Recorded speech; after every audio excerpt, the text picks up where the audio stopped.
Hello बच्चों, आज हम स्टार्ट करेंगे केमिकल काइनेटिक्स। केमिकल काइनेटिक्स क्या मतलब होता है इस शब्द का? Kinetics means motion. It means in this chapter will deal with the chemical reactions in motion. Already जब केमिकल रिएक्शंस होती है तो कहीं ना कहीं रिएक्टेंट प्रोडक्ट्स में कन्वर्ट होते हैं। So, in this chapter, we will study the motion of reactant molecule which are forming the product. What is their pace?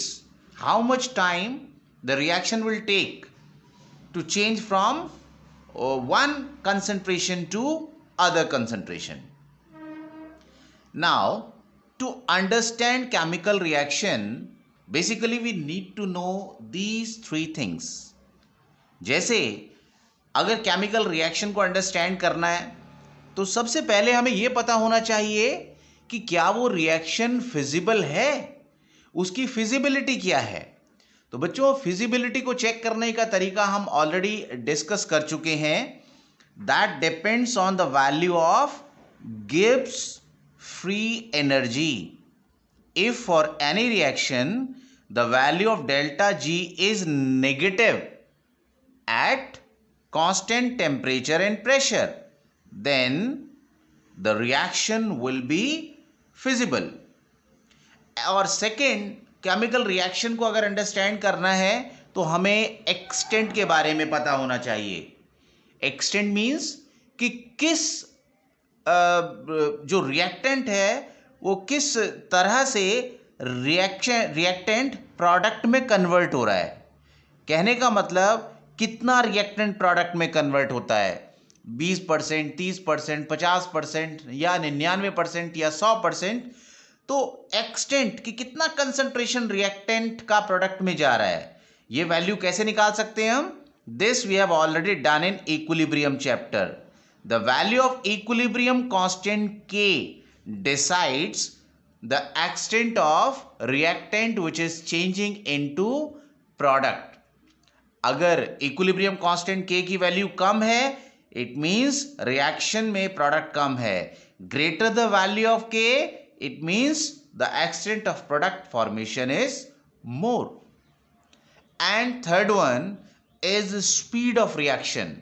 ठीक है, रिएक्टेंट से प्रोडक्ट बनता है, चाहे वो 80 बनता है, 90 बनता है या 10% बनता है, but what time it takes, कितने समय में बनता है, means speed of reaction.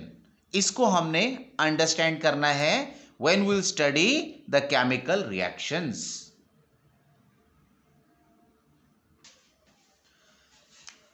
Chemical kinetics basically किस चीज से डील करता है? It basically deals with the reactions and their mechanism. इसकी जरूरत हमें क्यों है? क्योंकि हम जानना चाहते हैं फूड स्पॉइलेज जब होता है, इट मीन्स खाने का ऑक्सीडेशन होता है, कुछ समय बाद वो खराब हो जाता है। तो basically we need to know the speed कि कितने समय में वो ऑक्सीडाइज हो जाएगा, किस कंडीशन में ऑक्सीडाइज होगा। तो फूड स्पॉइलेज एक अगेन केमिकल रिएक्शंस है जिसकी स्पीड के बारे में, समय के बारे में हमें पता होना चाहिए। जब फ्यूल बर्न करता है तो रिएक्टेंट प्रोडक्ट में चेंज होता है और एनर्जी रिलीज होती है। तो कितने समय में कितनी एनर्जी निकल रही है, इस बारे में भी जानना जरूरी है। So we need to understand the energy released per unit time in the burning of fuel. Dental filling में मटेरियल है, मटेरियल सेट हो रहा है अपनी पोजीशन पर।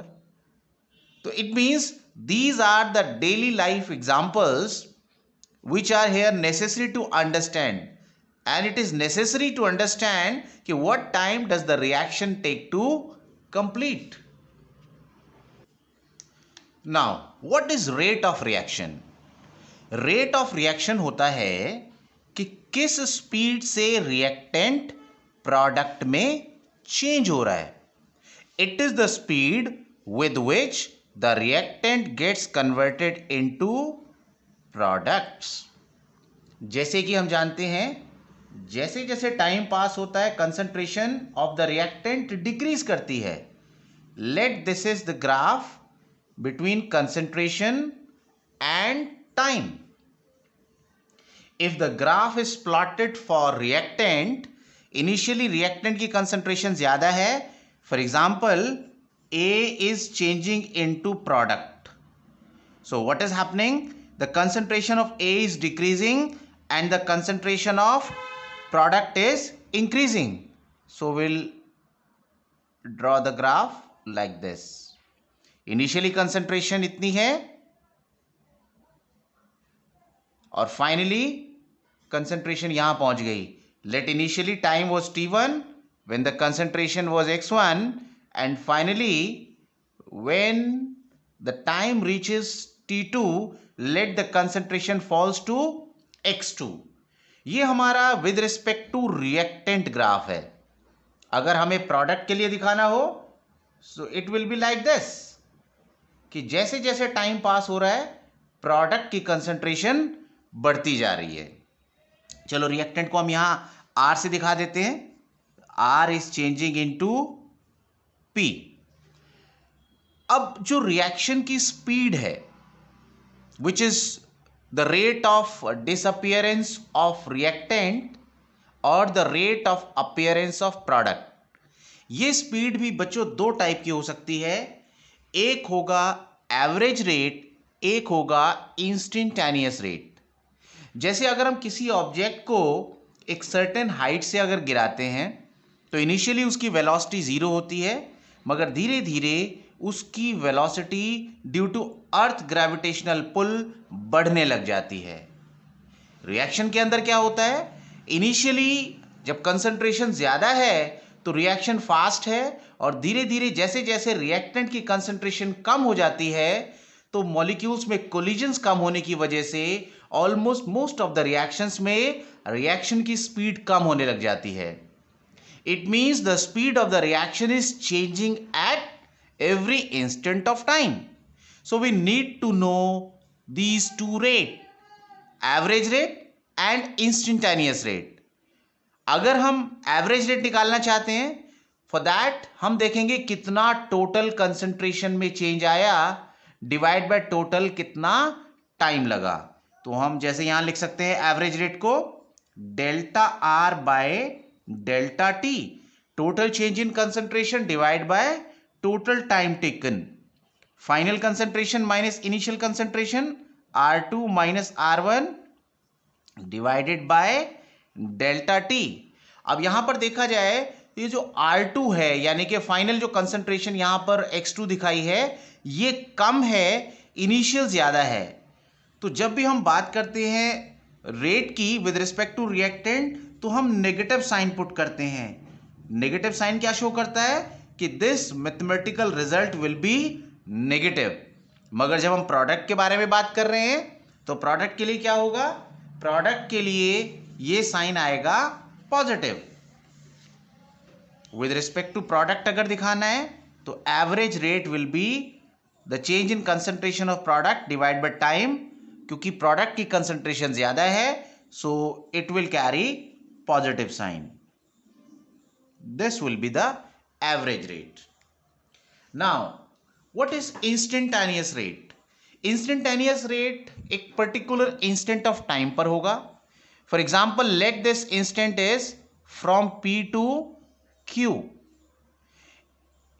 One method is just find what is the change in concentration in this small interval of time. If this small change in concentration is dx and the small time taken is dt, then small change in concentration divided by small change in time, this will be the instantaneous rate.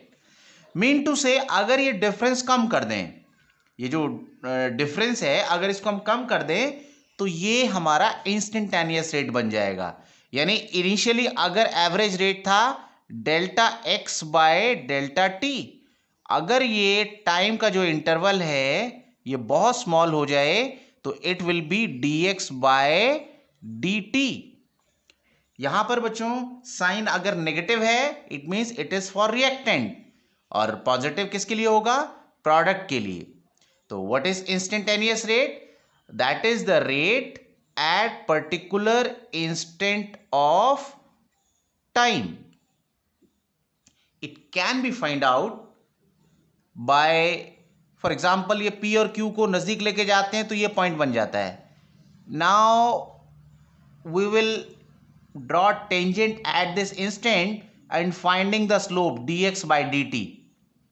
dx by dt, which is the slope which will also tell us the value of instantaneous rate at that particular time.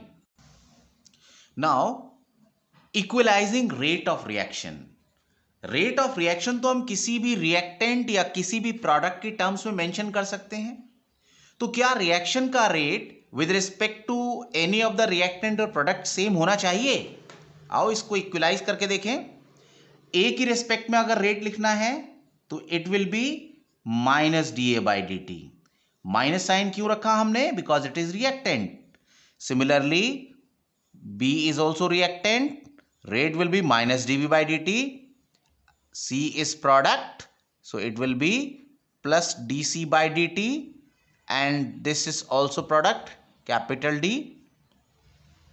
Now here at this time we have shown rate with respect to all of the reactant and products, but now the question arises कि are these rate equal?